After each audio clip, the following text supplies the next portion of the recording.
বাবা, আমি এই ছেলেকে বিয়ে করতে পারবো না। আরে আস্তে কথা বল, ও শুনে ফেলবে তো। শুনলে শোনো, আমার যা বলার আমি বলেই দিলাম। আমি এই ছেলেকে বিয়ে করতে পারবো না। কেন পারবি না? তুই তো দেখতে শুনতে মার্শাল্লাহ বেশ। তাছাড়া ওর যথেষ্ট টাকা পয়সা আছে, ওর সঙ্গে বিয়ে হলে তুই সুখী হবি মা। এমন একটা খ্যাত আনস্মার্ট ছেলেকে বিয়ে করলে আমি সুখে থাকবো? তুমি এটা কিভাবে ভাবলে? আমি আমার ডিসিশন তোমাকে জানিয়ে দিয়েছি। এই ছেলেকে আমি বিয়ে করতে পারবো না, এটা আমার ফাইনাল সিদ্ধান্ত।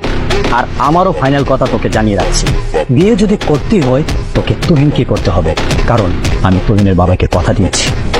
কি ব্যাপার, চুপ করে আছেন, কিছু বলবেন না? যা বলার তো আমি বাবাকে বলেছি, আপনি শুনতে পান না? শুনেছি আপনারা আমাকে পছন্দ না, আপনি বিয়েটা করতে চাচ্ছেন না। এক্স্যাক্টলি।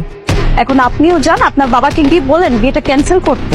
কিন্তু আমার বাবাকে আমি এই কথাটা কিভাবে বলবো? আর আপনি তো খুব ভালো করেই জানেন আমার বাবা আর আপনার বাবা দুজনেই বন্ধু। তারা দুজনে মিলে যেহেতু সিদ্ধান্তটা নিয়েছে, আমার মনে হয় আপনার বিয়েতে রাজি হয়ে যাওয়া উচিত।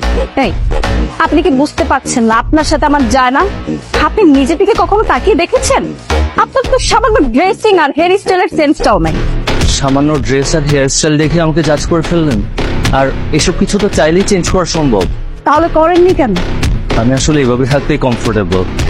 আপনি একবার আপনার দিকে তাকান না, আপনার কত সুন্দর চুলগুলোকে কেমন ছোট ছোট করে কেটে ফেলেছেন, আবার এর উপর উদ্ভট একটা কালার করেছেন। Shut up. আপনার কত বড় সাহস! আপনি আমার হেয়ার স্টাইলের কথা বলছেন। এবার আপনি বুঝতে পেরেছেন তো আপনি কতটা আনস্মার্ট। হ্যাঁ, আপনার সাথে সারা জীবন কেন 1 ঘন্টা কাটানোটা না আমার পক্ষে পছন্দ। চত্ব সব খেত।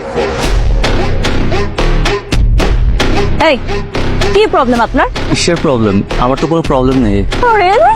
কোনো প্রবলেম না থাকলে রাতের বেলা আমাকে কল দিয়ে কেন জ্বালাচ্ছিলেন? আমি আপনাকে কল দিয়েছি তাই আপনি বিরক্ত হয়েছেন? তা নয়তো কি করবো? খুশিতে নাচবো, লাফাবো? এত রাতে আমার বাসার নিচে আসার কারণ থাকে।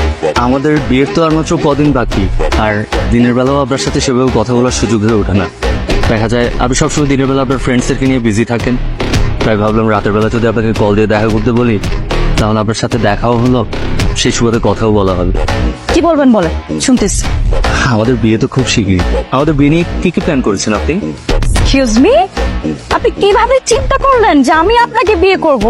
এসব কি বলছেন আপনি? আমার বাবা আর আপনার বাবা দুজনে মিলে সিদ্ধান্ত নিয়েছে, আর সবকিছু যদি ঠিকঠাক থাকে তাহলে নেক্সট ফ্রাইডে আমাদের বিয়ে। কি ব্যাপার যারা ও গাই, হঠাৎ এত রাতে ফোন দিয়ে বাসার নিচে রাখলে কেন? এই যে প্রেমিক পুরুষ যে আমাকে বিয়ে করার স্বপ্নে বিভোর হয়ে আছে, এত রাতে সে আমার বাসার নিচে আসছে গাই আমার সাথে মিট করার জন্য। ঠিক আছে, তুমি বাসায় যাও, বিষয়টা আমরা দেখছি। বাই। কি সমস্যা কাকা বাবু? খুব প্রেমিক পুরুষ হয়ে গেছে দেখছি। ভাইয়া, আমার মনে হয় আপনাদের কোথাও একটা ভুল হচ্ছে। আমি যারার প্রেমিক না, আমাদের 2 ফ্যামিলি মিলে আমাদের বিয়ে ঠিক করেছে। আমি ওর ফিয়ান্সি। তুই ফিয়ান্সি হলে আমি কে? ভাইয়া, আমি আপনাকে আগেও বলেছি এই সিদ্ধান্তটা আমাদের 2 পরিবার মিলে নিয়েছে, আর আপনারা যদি এটাতে ইন্টারফেয়ার না করেন তাহলে আমি খুশি হব। কিসের ফ্যামিলি ম্যাটার? তোর কথা কানে যায় না যে আমি যারার বয়ফ্রেন্ড? নেক্সট টাইম যারার বাসার আশেপাশে তোর দেখলে একদম হাত পা ভাঙা প্যাকেট করে ছেড়ে দেবো। যা।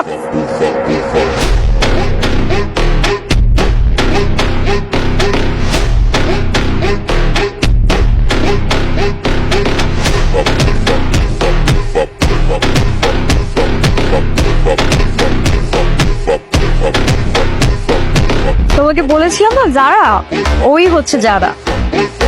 High. Hi? What hi? It's time for hug. Come, give me a hug.